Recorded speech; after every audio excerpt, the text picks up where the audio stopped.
Good evening and welcome to the Schaefer Center. Here in Waxahachie, Texas, you are tuned in to the feature presentation of the SAGU Sports Network. Again, back-to-back nights with women's volleyball. If you missed it last night, you missed a barn burner. Actually, it wasn't that close, but it was very significant. Your Lady Lions came away with a 3-0 sweep over the number one team in the conference preseason, pick number one, and the number 19th team in the nation in the Oklahoma City University Stars. And just one more note on that. That was the first conference away loss in 37 games, 5 years. That's a pretty amazing feat.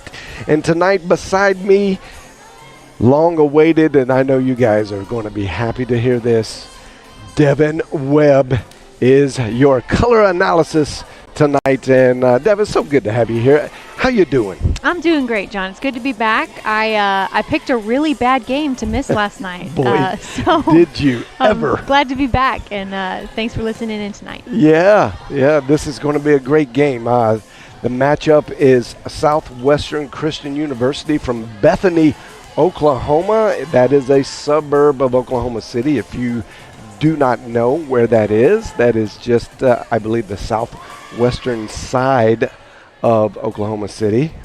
And maybe that's why they call it Southwestern Christian University, because they're in the southwestern side of Oklahoma City. And population, you want to take a guess? Bethany, Oklahoma. Oh, gosh. 18,000. Oh, my goodness. I promise, folks, she did not know that was coming. It's actually 19,000. Are you serious? 19,000. Look at me. You guys should tune in now for the game because we're going to know what's going on. Yeah. Excellence. Just, it's a mark of excellence. You know everything. Ready in and out of season. That's awesome. It is so good to be back in this second broadcast of the SAGU Sports Network and back-to-back volleyball games. Got a huge win last night, and I expect nothing less from your Lady Lions tonight. Right now, we're going to throw you down to courtside for the game or pregame festivities, the prayer national anthem, and the starting lineups. We'll be back. You're watching the SAGU Sports Network.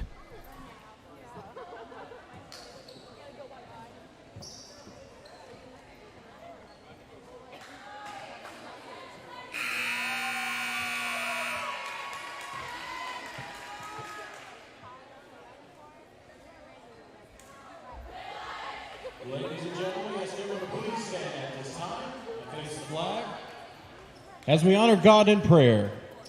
And then following prayer, we ask you to remain standing. With the singing of the national anthem tonight is Danielle Leonard, who is the assistant athletic trainer. Gracious God, we thank you for today, for this time here, Lord. I pray that every person is protected from all injury and all harm. Lord, be with us in our travels back home as well. Lord, we love you and we praise you. We give you all the praise and glory. In Jesus' name, amen.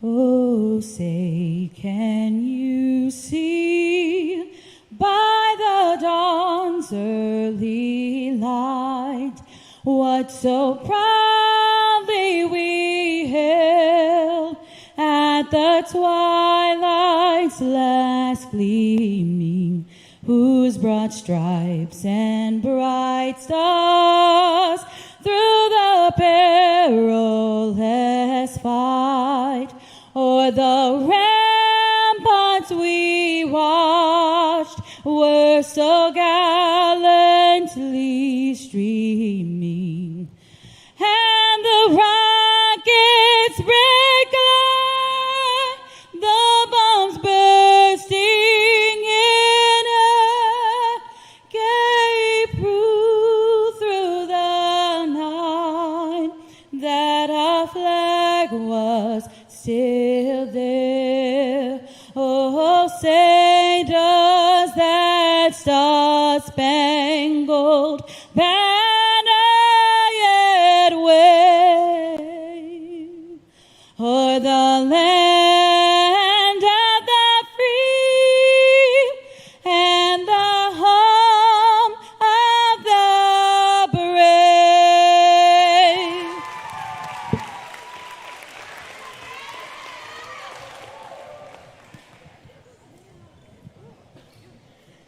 And now, the starting lineups for Southwestern Christian University.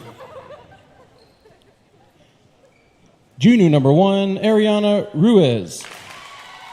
Sophomore number 2, Tierney Sawyers. Freshman number 4, McKenna Thomas. Freshman number 6, Tiana Lawson. Senior number 8, Abigail Himmerman. Sophomore number 14, Faith DeSouza. And at libero, sophomore number 3, Treasure Mosen. Head coach is Mariah Yarbrough. And now the starting lineups for your SAGU Lady Lions.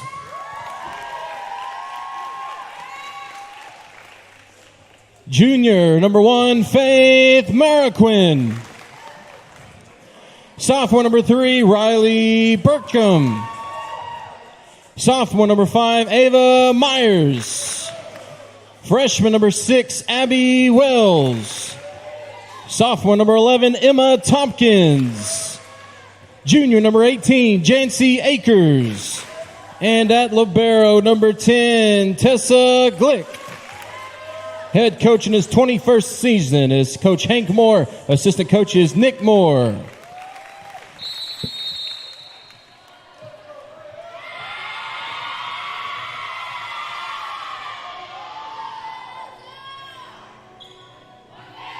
And there you have it, the pregame festivities, those starting lineups. Southwestern Christian University comes in from Bethany, Oklahoma, with a record of 3-2. And SAGU comes in with a 4-1 record, dropping one, very close one, down in San Antonio to Our Lady of the Lakes. They actually split with them over the weekend in a doubleheader matchup. And that is their one loss. Well, and it seems like that wouldn't be a big deal, but it's so important even in the preseason when conference games aren't necessarily in play yet. That's where you build so much of the momentum going into the season. So that record for the Lady Lions is huge, just building on what was a very strange year for all teams last year. It absolutely was. And that may be the understatement of the year, Devin. Because it was just hard to get our bearings. And we kind of, it happened, but it was almost like it was a scrimmage season. It was really weird. But story on Southwestern Christian University, here's what I think the storyline is. Youth. This is a very young team. They only bring in one senior, mostly freshmen with a couple sophomores. So we're going to see how they come out with the veteran savvy team of Hank Moore's here at SAGU. Abby Wells delivers a well-hit, well-struck kill shot, but well defended. And there's Emma Tompkins over the middle. Emma Tompkins. Yeah, and sound like the PA announcer was in our ears. Hopefully that goes away. That kind of startled me, actually. And Maddie Pettin serves for SAGU. Oh, and that got out of the system real quick. And again, that kind of happens, I guess, with young teams not knowing your spacing. Is that accurate at all, Devin? Well, I was going to say it's not even just individuals being young and not having their bearings on the floor, but there's so much to be said for an experienced, great swing there. Ava Myers from the left side. So it's not even so much about the players being young and feeling uncomfortable on the court, but there's so much to be said for the comfortability, if that's a word, it is now, with the team, with everyone else on the floor. So you just get so much more comfortable with your team the longer you play. So there could be a team full of seniors that have never played together, and that dynamic of being uncomfortable and not really knowing where everyone is on the floor can still be there. So the longer a team can stay together and gel, the better. There you heard it, expert analysis that we've been missing for so long. I am an expert because I can guess random populations for hey, cities. we give you the credit. That was awesome. The Eagles finally get on the board. It's 4-1.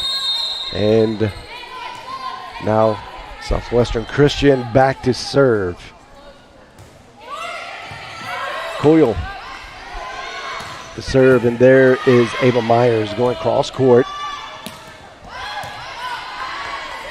Bertram sets up Myers. Not too good of a set, but Myers gets it over. Big hit. Mariquin with the dig. And there is Ava Myers with the big swing. So when you get a good set, you're able to get a good look, a good swing, and that's what Ava actually needs. She needs to get in a good rhythm. She is a fantastic outside hitter, hits the ball very hard. It's just been a little rough coming into the season, getting some of those kill shots to fall in. Well, and oftentimes that was a longer rally, that last point, and it's very common to see when you're swinging away, nothing's getting put away, as we call it. That's when you start tooling off the block, doing roll shots, which is what we saw there for the point. So it's very common to switch things up. If something's not working, then try something new, and tooling off the block is a great way to do that. And I learned that from you, and I've said tooling the block so many times. Stick with me, Johnny. That's why. That's why we hire you to come do this. So a service error there. I'll talk about that a little bit. We talked about last night's game and how the Lady Lions just played lights out. A big part of that is the low service errors. So it's definitely not the only factor, of course, but you really want to make sure that you're focused at the back line. That is such a huge driver of momentum on either side. So if you're missing a ton of serves, you're giving free momentum to the other side of the floor. Oh, and you're also giving them points, which is never good. Never good. Service consistency is so crucial to the success of the match. Oh, that was a very nice, well-struck ball.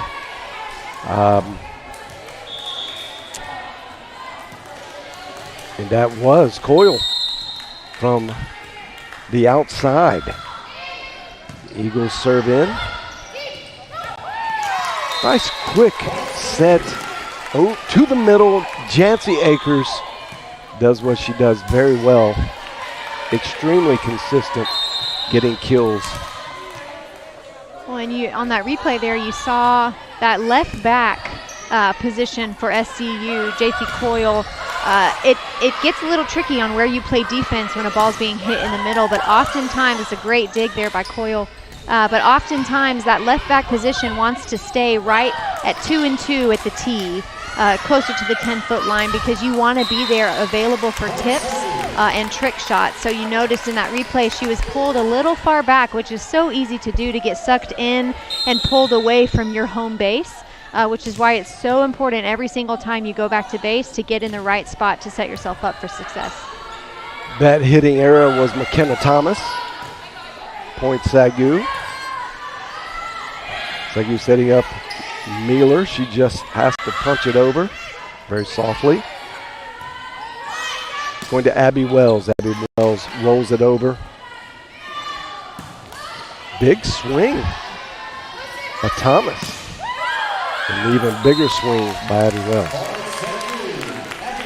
Looked like the net tipped it, and maybe the fingertips tipped it a little bit too. Yeah, so you've got Coyle pulling back to play defense on the line. So had the ball cleared the net, that would have been a great defensive position for her to be in. But those are the plays where it's like, okay, well, the other team has the net on their team in that play, and so they've got that 7th player out on the court. That really works to their advantage, and sometimes you just have to salute and say good job. Yeah, and Lady Lions carrying all the momentum right now. The score is 11-3, and seems that the veteran leadership of the Lady Lions are having their way with this youthful and new team. I don't think I said this earlier, but this is the second year for Mariah Yarborough, head coach for the Eagles. And she's got her work cut out for her, because it's never easy or fun as far as the wins and losses look. Now, it can be a lot of fun. You make it what it is, right? You come in, but you just got to have the right expectation. And with a young team, sometimes it's tough on coaches to keep that in mind, that this is a learning and teaching year.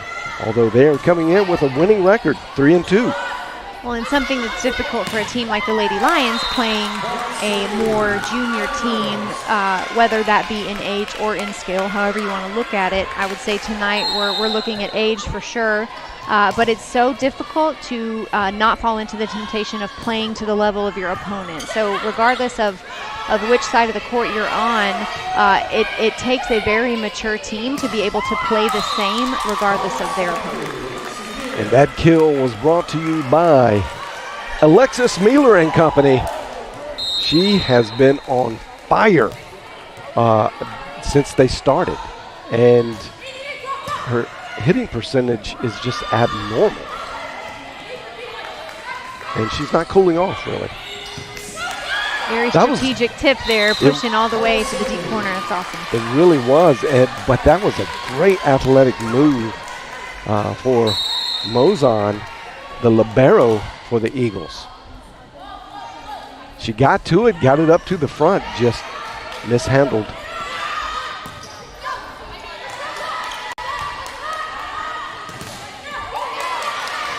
Good block by the Eagles. And great recovery by Mueller there, too. And that's that stifling Lady Lions defense. Just never giving up. Bertram. I guess. The net in their favor. Yep. Once again. Yep. Once again. And they kind of laugh about it a little bit. She was there. It was great. It was a well-constructed idea as well. Just a little fortunate that it rolled on the other side. But she made quite a few plays last night in the set part of the ball rotation that I call it the sneaky set, where she doesn't set her players, but she sends it to the other side. So there is a formal term. Okay. I mean, so that's why I set it up like that, because I knew you would give it to us. I personally prefer sneaky set myself, but sneaky. So that's called a dump. Yep. So very easy technically play for a setter to make, but what makes it a more skillful play is when they can really go up at the net, and it's really like a fake out. So they want to go up with their hips parallel to the net as if they were going to be setting any position on the floor. But the last minute, they go up acting like everything's going to be normal, and then at the last second sneak, to your credit, that ball over the net. So what that does is throws off the defense, because they're all setting up ready for that third contact. They get kind of their weight set in their heels a little bit, get comfortable, and then that totally throws them off and switches up the pace. Riley Bertram with the serve. The Eagles get a good look. They totally in system there, but the net defense, the blocking ability, it's just been lights out for this defense, both from the back and the front. Well, and that's huge to have the alignment both at the front and in the back, because you can have a great defense at the back, but honestly, depending on your opponent, no matter how great you are from behind the 10-foot line, you would like a little protection. Yeah, absolutely. And the defensive specialists for the Lady Lions are giving great protection, so which I think gives, and correct me if I'm wrong, but it really allows the front to sell out and go up hard for the block, and not be timid about getting as high as you can, jumping as hard as you can. And that is, to me, that has really paid off. Mariquin gets it in, stays in system for the Eagles. Now back. That might have gone out of bounds if they would have let it. Wells. So that free ball possession there for the Lady Lions, that's always kind of a give me, like easy opportunity to run a great offensive play. So you always want to make sure that first contact on a free ball gets right in the hands of the setter, because that gives her free reign to run any play across the front of the net. Well, Wells did a good job there digging that out, getting it right to Bertram, and Bertram got it to Ava Myers, and she was successful. Doesn't have to be a hard kill to actually be an effective kill. And it's very easy as a hitter. And great sense of where you are. So close. As an offensive player, it's so easy to want to just hit the ball as hard as you possibly can, but that's not always the best thing to do. Because if you're hitting the ball super hard, and whether it's getting blocked, going out of bounds, or they're digging it up every time, you have to be able serve for a serve, eye for an eye. There we go. but you want to be able to control your body and desire to just hit the ball as hard as you can to be strategic. Dueling service errors. That goes back. Glick serves in and converts. So this is the moment here for the Lady Lions where it would be really easy to kind of lean back and get relaxed and stop playing as clean, but the more disciplined a team can be to stick to that goal, the better it ends up for them. Great slide play. And Abby Wells just would not be denied there. But that was fantastic block by the Eagles, showing some good up-front defense with the blocking tandem there. And Glick was in the exact right place defensively to get the dig.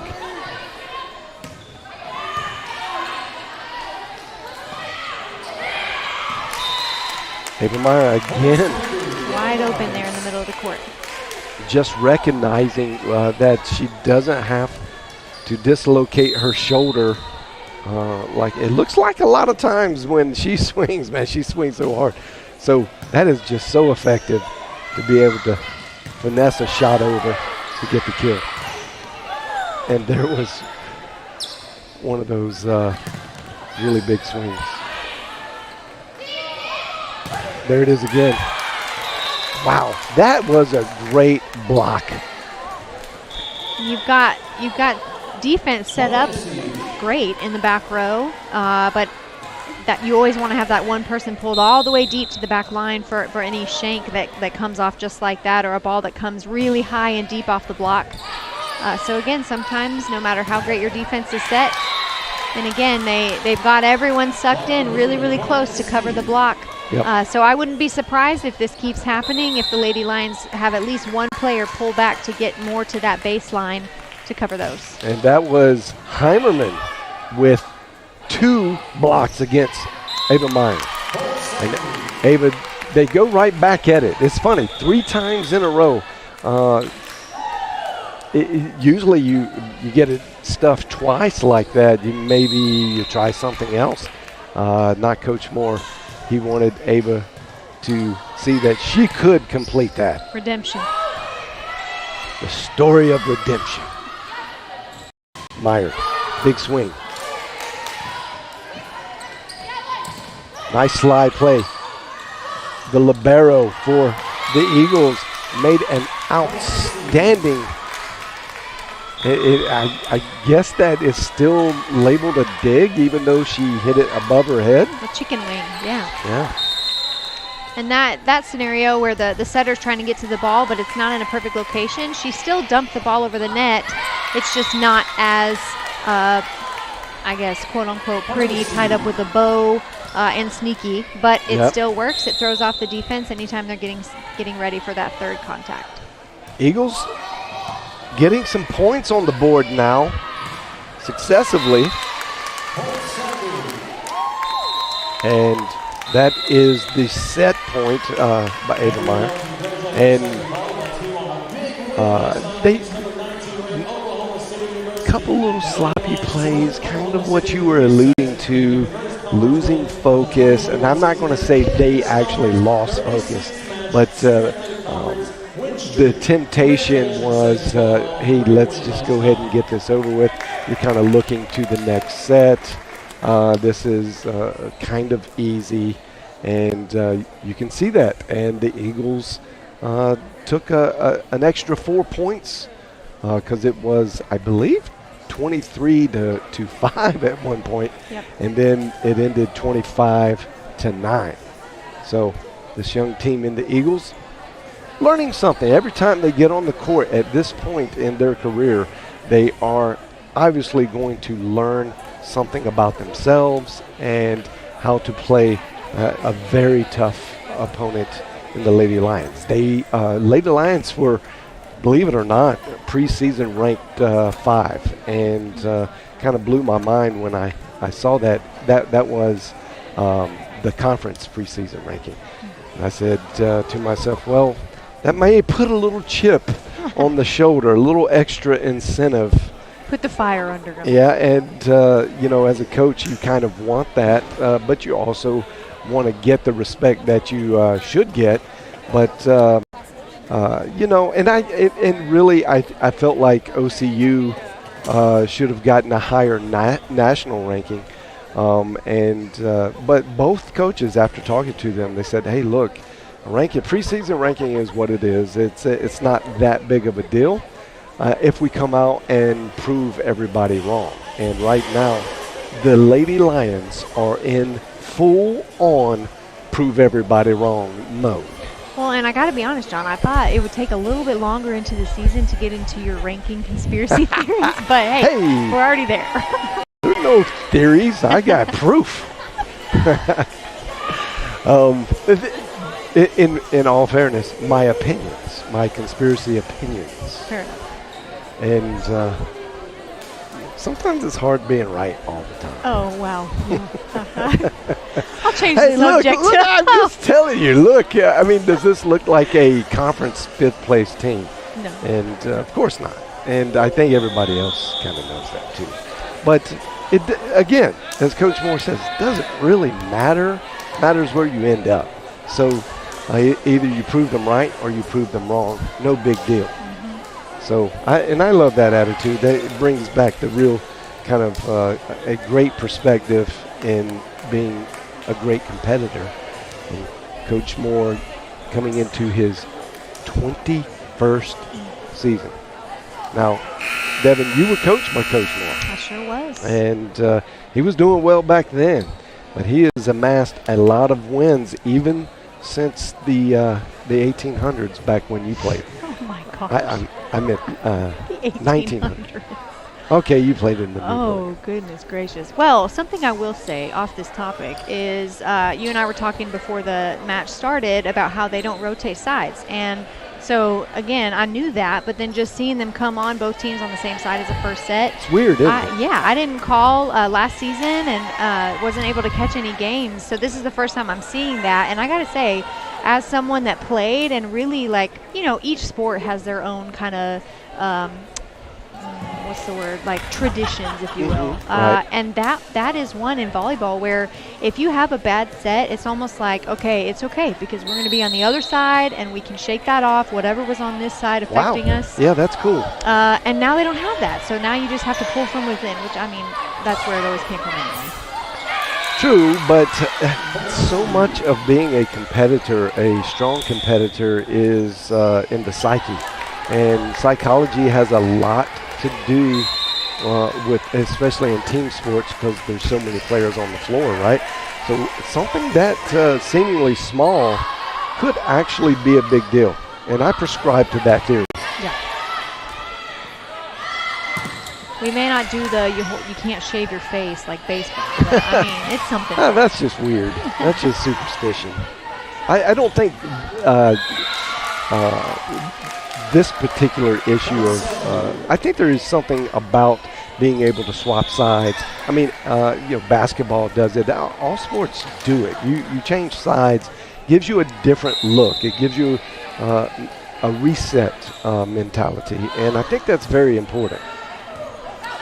It's 1-1 here in set number 2. Oh, that was a great defensive play. Very quick thinking to knock that back to Emma Tompkins. And that was Sawyers, sophomore, outside hitter from Waco, Texas. Coyle serves in. A little rough receive there by the Lady Lions. And they're going to have to get that over. They do. Coyle gets it over. Bertram gets it to Meyer. Ava Myers is now starting to sense a little confidence. Yeah, that was a great swing. Very powerful. Mary Queen goes out, and so that's a backline rotation for a frontline player in Alexis Miller.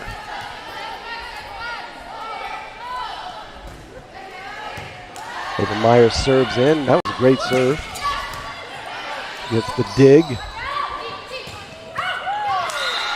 Alexis Mueller, just wherever she wants to go on the court, is just proving that all of her hard work in the offseason is really paying off because she's hitting the spots.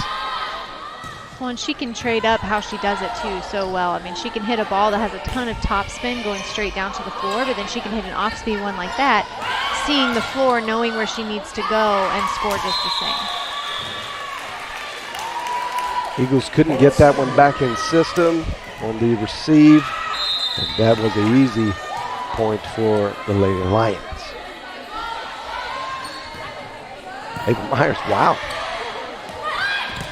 Oh, that's a big hit. Unfortunately for the Eagles, it was just a little bit out. Wow. McKenna Thomas is showing that she has a strong arm.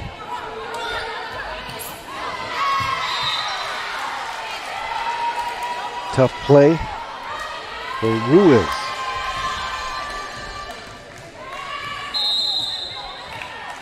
Ava Myers back to serve once again. Gets it over cleanly. Going to the middle. That is the sneaky play by Riley Bertram that You can't call it anything but that. That's all. That was awesome. And she didn't have a lot of room to work with. You could see that on the replay. She was very close. So it had to be perfect. It landed on the line. And she had a wide open net there that those defenders in the middle and the outside were waiting for her to see where she was going to set the ball. Great play there by Mueller. Waiting to see where she was going to set the ball. So they were not in the air yet. So she had an open net to be able to play around like that. Double contact, is that what that was? Yes, sir. I see the R1 holding up 2 fingers, and I believe that's the official signal for double contact. The most loved and most hated call in volleyball. Right.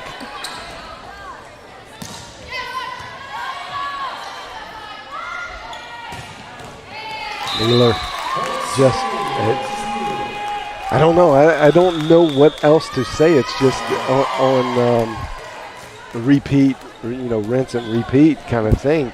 She's just not making mistakes. Well, and I don't know if you caught it on that replay there, but if you see how the defense is getting set, pretty standard defensive position when the ball's being hit from the outside is you want that left back player to open up their body wide to the rest of the court and shuffle back along that outside line to be able to cover anything that comes wide. And then you have that middle back there that is staying in the middle of the floor, kind of reading the block, filling in the hole in the block is what we call it.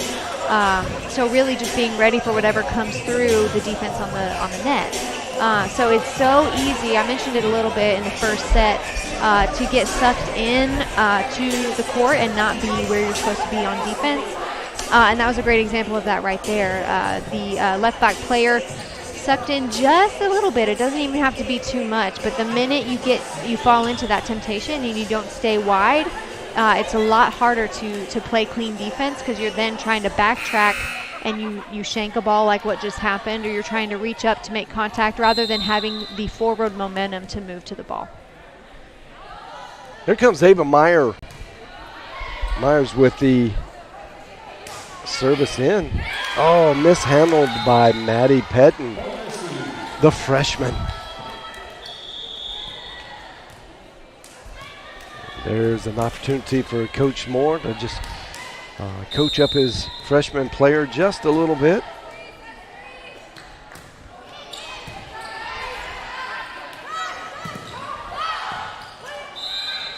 Yeah, and that was just mishandled, but it was a big hit by Emma Tompkins.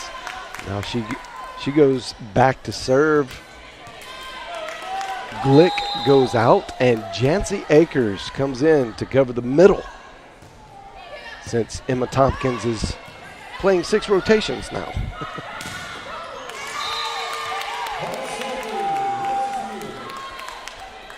Big hit. And again, Mueller continuing her success streak. And I'm sure you can hear it on the broadcast a little bit. We've got a little bit of it in our headphones here, but the communication level that you can hear on the floor is huge. I mean, that's another sign of a really mature team. Always communicating. It honestly, when you're playing and doing that, it sometimes can feel really annoying and pointless to just be talking the whole time, but it's a great practice to get into because you gel so much better as a team, and you're able to always know where your teammates are, and you just get into that practice of communicating so frequently that it just is second nature. And so I don't know if you guys can hear that through the broadcast, but just know that the Lady Lions especially are communicating nonstop. That is a great point, Devin, and I've gotten the opportunity to sit on a couple practices, and I can tell you that that is not just a game time thing. That is something that is going on. It is loud. There's a lot of chatter going on the floor, and it's noticeable. When you see teams do that in practice, you usually see wins in the amass in the win-loss column. Teams that communicate very well usually win a lot. Uh-oh. They're going to call that a double contact. And, I mean, she was obviously trying to put that over. Yeah, so. How did that work? It's a lot easier for a referee to call a double contact on something like that because it's someone that's not typically making contact with the ball. Great solo block there by Mueller. And you can tell typically when the ball is not square to your hips and you're trying so hard to push with all you have to get the ball over the net. That's where it's. I can't wait to see that on replay. That was the most amazing point, and credit the Eagles. I hate to interrupt you because it was a great point, but it went off the basketball goal that is wound up in the ceiling. And the Eagles stayed with it. Somehow, a long shot just kind of heaved it over. So you guys mark that on the replay. I want to go back and watch that because it hit Jancy Akers in the head. Yeah, you know she's mad about that one for sure. Because that was actually her kill that was retrieved.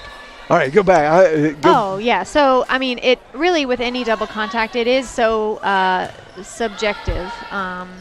Or, wait, which one is it? I get that confused. Yeah, it is. It's subjective. To the referee. Relative. And so the telltale sign is if the ball is spinning when it leaves the hand of whether it's the setter, whoever makes that contact with their hands, if the ball is spinning, sometimes, I mean, if you've been watching volleyball for any amount of time, you know when it's like, yikes, that was a really obvious double contact. Right.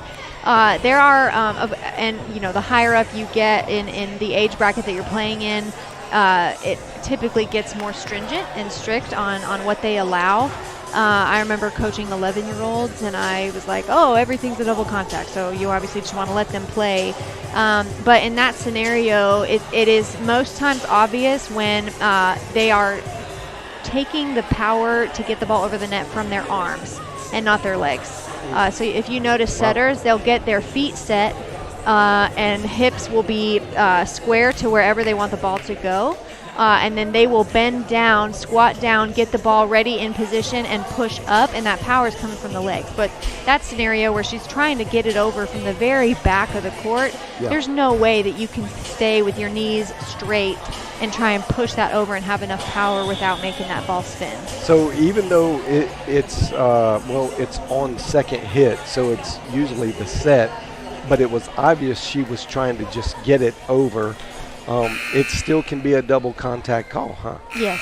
Yeah. Wow. It's anytime the ball, with the exception of when, like, a serve receive right here, if whoever passes this ball was to do so with their hands, that can't be a double contact. Gotcha. But anything past the first contact can be.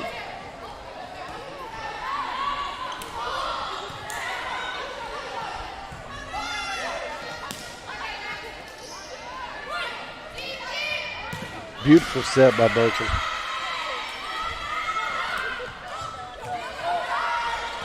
Nice dig. Goes over, though.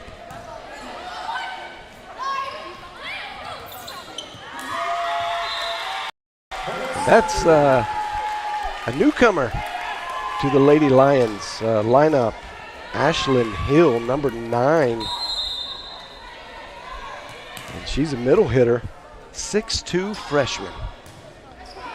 Her first point, her first collegiate career point. What I wouldn't give to have some of that height I back know. when I was playing. Yeah, man, that is so good. And she's getting around. She's doing great things in practice, working so hard. All of the newcomers are just inspiring the veterans, it looks like. They do a great job in practice. They're not intimidated at all, and not much of a learning curve really to Coach Moore's system. And I didn't see, I guess that would have been 4 hits. No, it was a double contact, Oh, okay. which I'm a little surprised by that. It looked clean to me, but like I said, it's all relative to who's calling the game, and that would not be me in this scenario. So it's really, really difficult to make it perfectly clean. So that's why so many times on third contact when you're trying to get the ball over, you'll see a roll shot if they can't get in a good position to swing, as opposed to trying to push that ball over with both hands. Great block. Number 6, Tiana Lawson, the freshman out of Atlanta, Texas. Didn't know there was an Atlanta, Texas. I guess I should have just figured there was, but she is from Atlanta, Texas. Great block, Miss Lawson. Miss hit by the newcomer, Ashlyn Hill.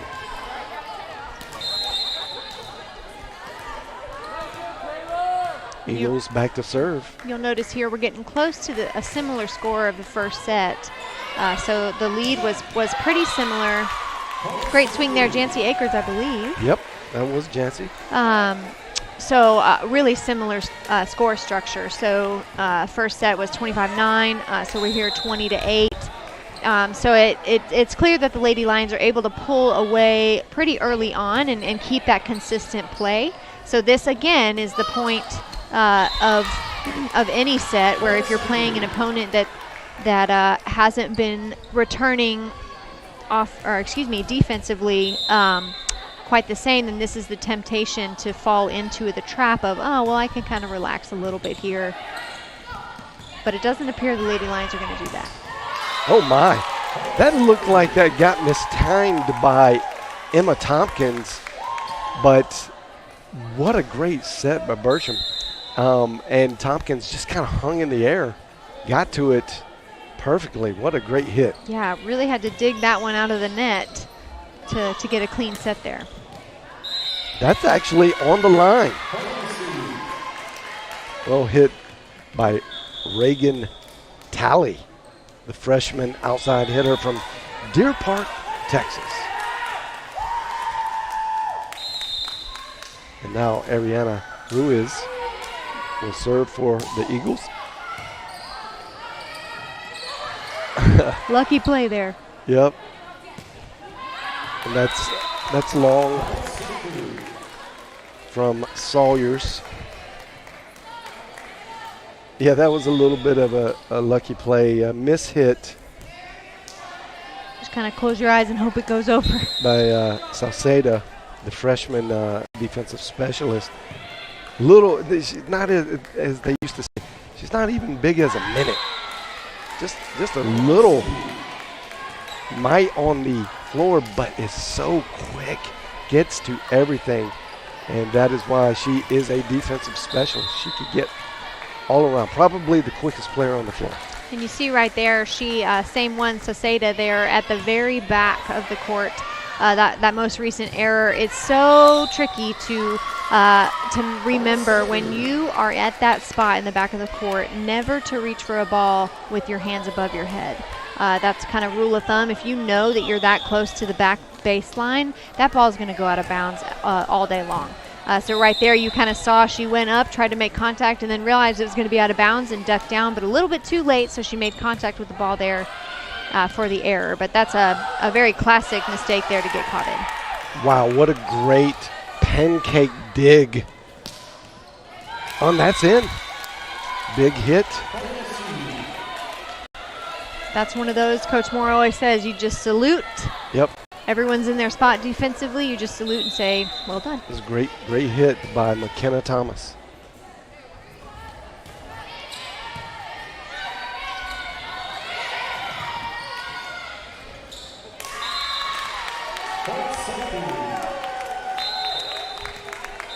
And that is the set point. Yet another game goes in the books in the favor of the Lady Lions. And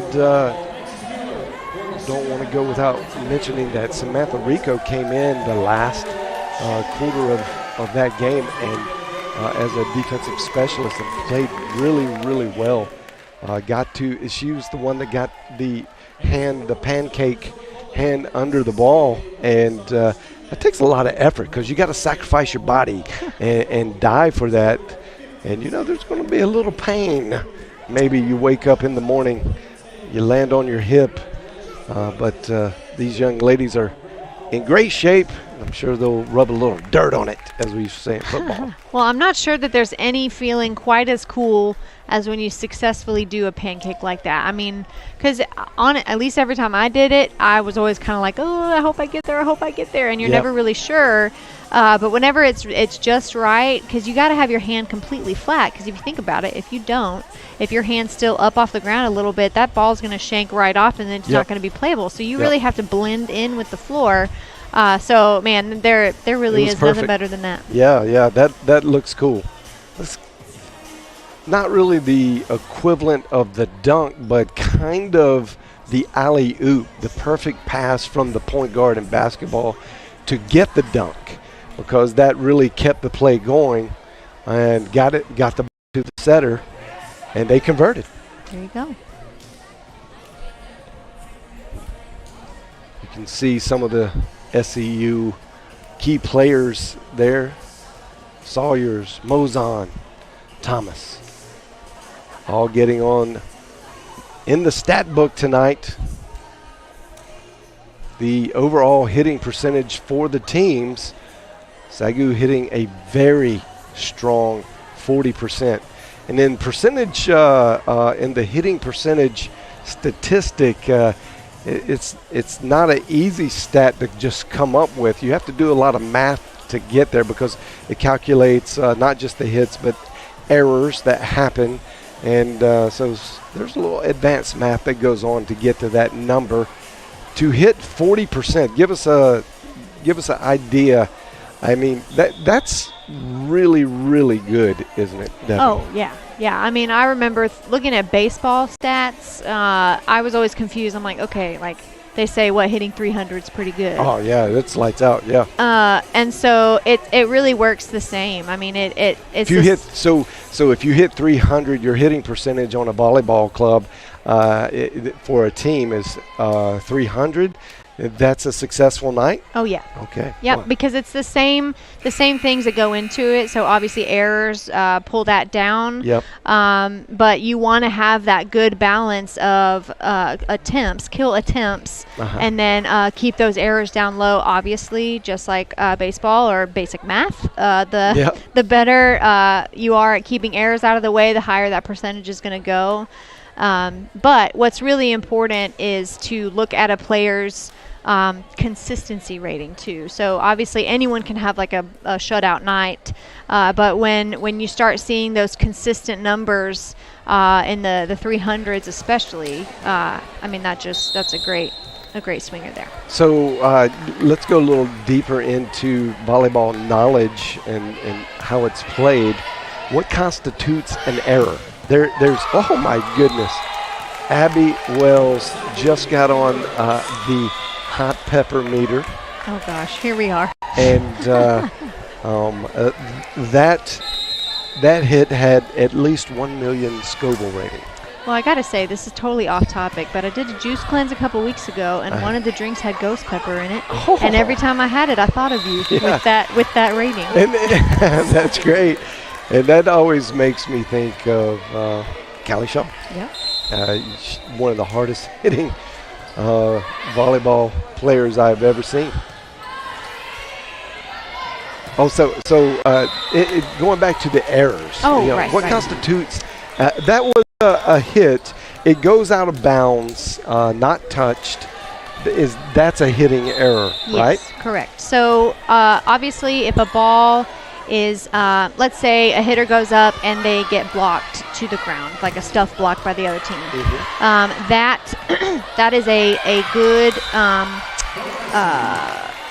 statistic for the other team, but not necessarily a hitting error by the Is that player. subjective in any way, or is that so? If you get blocked and it goes down after you kill attempt, that is not a hitting error, or it could be. It is if it is if it results in a point. So if the ball is blocked, but the team that was blocked gets even one touch, it doesn't matter if the ball is successfully returned, then that's not an error. But if it's a stuff block where it goes straight down and is a point for the other team, then yes, that would be an error. Also, the obvious ones, hitting it out of bounds, hitting it into the net. But that and that's what I would associate with a hitting error, are just the ones that are just badly hit. But you can hit a great ball and it just get blocked and it goes straight down to the floor, and that is a hitting error. Seems to be, I get it, but almost a little unfair, because that wasn't a bad hit. So not all hitting errors are the result of a bad hit. No, and it feels to me like that would be one that's pretty controversial, depending on who you talk to. So every stat keeper could be different in how you look at that. So if I'm a coach and I know that this hitter has X amount of errors, I mean, you're going to know pretty clearly if those are true, like just lack of physical control errors, or if you're going to be up against a team where you just cannot get anything over the net. But that is the point to the defense of that being a hitting error, where you just have to try something else. And you have to be able to be a well-rounded enough player to either tip over the block, start to tool off the block to your advantage, and you can't just keep doing the same thing and expecting a different result. Right. And Mealer, in an awkward type of hit, let's see, she just reached up, but that's a kill. So it doesn't actually, on the reverse kind of in the idea, that's a successful, goes to the positive side of her hitting percentage. It doesn't have to be beautiful either. Well, and you go in volleyball too, you go into the errors can be categorized as well. Okay. So you've got forced and then unforced. Got you. So the kill block that we were just talking about would be a forced error. So that is the skill of the other team made me make this error. Get the error. But if I am just hitting the ball out of bounds, then that's an unforced error. So again, I remember hearing Coach Moore talk about that forced errors are not nearly on the same weight scale as an unforced error, because you have to control with what's within your control. But if you've got just a huge team that's consistently setting a block, like I said, that's great for them, but you have to try and figure out something else to get past them. Great knowledge from the expert, Devin Webb, making this broadcast so successful.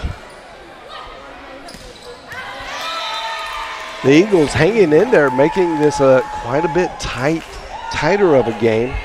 And now the Lady Lions getting a little more momentum, starting to pull away with 2 straight points. Emma Tompkins in the back. Well, and we saw quite a few of those unforced errors from the Lady Lions, more so than we saw in set 1 or 2 very early on in set 3 here, whether that be a ball that dropped to the floor, whether that be a shanked pass, hitting error. We've just seen a lot more, which you can clearly see in the closer score spread here.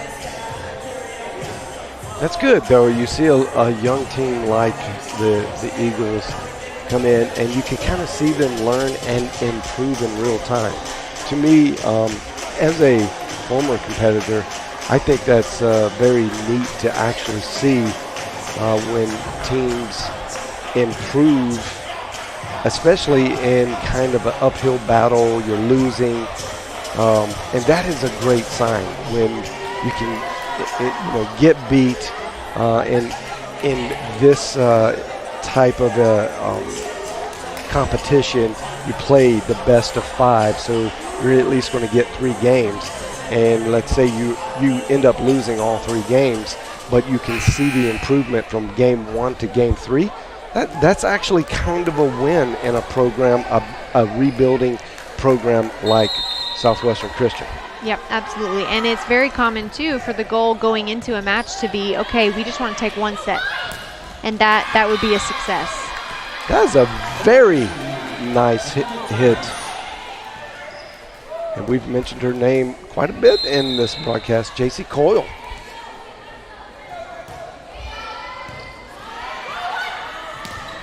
Jancy Akers just brought the tomahawk on that one. So you can see here in the replay, there's a little bit of a gap there on the defensive block. And anytime you see that, the telltale sign is the ball drops in front of the defenders, those at the net blocking and the net. So it drops in those two, or it goes off to the side just a little bit like it did. You have to, the word we use there for staying close to the net is penetrating the net. You want to, obviously you can't touch it, but you want to be as close as you can, aggressively pushing, placing all the pressure and directing the ball to go back on the other side of the court. And I have heard Coach Moore say that in practices a lot, really reminding his team to penetrate the net. Be aggressive.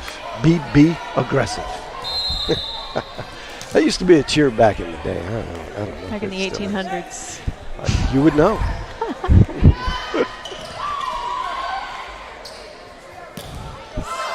Hey, Ruiz with a great conversion there. Hit off the top of the block, kind of tooled the block, but on the inside, a lot of times you see tool of the block go out of bounds, and you aim it that way, but that one just hit the floor inside. Well, and that's a tricky play too, because something that's so difficult, I think, about playing in that middle position is you're really trained to trust the defenders that are behind you to get anything off the block. Well, in that scenario, it seemed to be a lack of communication between Akers and Mueller. So Akers very easily could have run and played that ball up, but that's what I find so interesting, and I have found difficult is, you need to kind of untrain yourself to not take that ball and just make sure you communicate. But a lot of middle blockers fall into the trap of if they touch the ball and it comes off behind them, the signature is just to move back and try and throw an arm out when you have a team of 4 defenders behind you that can take that ball. So that's just a little bit tricky to shift the mindset when the ball's right there in front of you. Saw Ava Myers get that last kill, and that was beautiful. Kind of a new play. You don't see her getting kills from the middle, and that was definitely set up for her to get some success over the middle. Nice touch by number 2, Tierney Sawyers. She's a sophomore from Waco, Texas.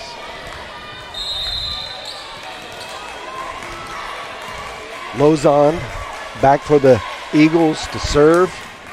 Gets it in. Jancy Akers, a good hit. Good block by, I believe that's going to go to Abby Wells. It was a blocking tandem there of Wells and Akers. Looks like Wells got most of that. So I think that one was actually in favor of the net. So it turned out to be 4 touches for the other team. Oh, okay. Beautifully set block by the Lions, though. So no one gets the credit for the block? Right. Yeah, that's an error for the other team. Hitting error. And now you can see Ava Myers getting back in rhythm with a couple successful, really well-struck kills. And the score is 17-7. The Eagles doing a better job than they have in the last 2 games.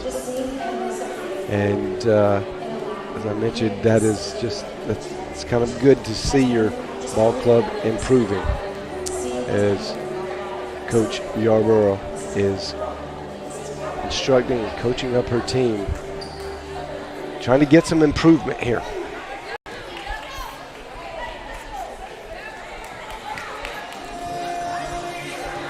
This Lady Lions team is really much improved. The chemistry is strong, and I'm sure the coaches more, both Coach Hank Moore and his son Nicholas Moore as the assistant coach, who does an absolutely fantastic job recruiting and conditioning these young ladies and just getting them focused. He is going to be a great head coach one day. Good block by Abby Wells. Or actually, that's going to go to Emma Tompkins. And I think the hard part here for Southwestern Christian is to, similarly to how if you're playing, if you're typically playing at a higher level, to not play down to a team, you really, if you're a younger team building up that skill, you don't want to just lay down and let the other team take point after point. So the way, as you were mentioning earlier, that you want to view a success is, okay, we got a little bit better from set 1 to set 2 to set 3. So right here, that temptation to just fall back, they have to fight that, and that's when you really, as you said, you grow and develop as a team the more you do that and the more you fight. That was such a big block on a hard hit from Abby Wells. Going to newcomer Lillian, newcomer to the floor tonight, Lillian Hanna with 2 strikes.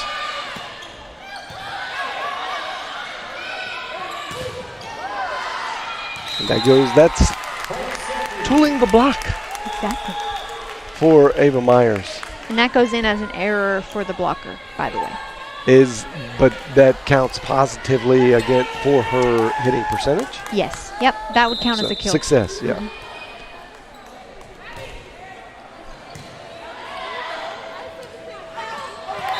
And the personal favorite is when you're a defensive specialist and you send a free ball over the net and somehow it hits the floor. That's when like the whole team goes crazy, because that goes in as a kill for a defensive specialist, which doesn't happen very often. That's great. And I sense the way you spoke about that, just the tone. You were a defensive specialist. I was. Showing some love for the DSs of the game. I dreamed about playing on the front row, but it just wasn't in the cards for me. Big hits. Good block. And I believe that's going to go to Riley Burcham. Maybe Hannah gets on the stat sheet with that block, hopefully. Oh, Faith Maryland. That was a fantastic get. Great defense. Man, that didn't look possible. Faith Maryland doing what she always does, is getting to the very hard to get balls that are hit so hard. I mean, we're talking about milliseconds. You don't have much time to think. It's just an instinctive reaction. Muscle memory from practice.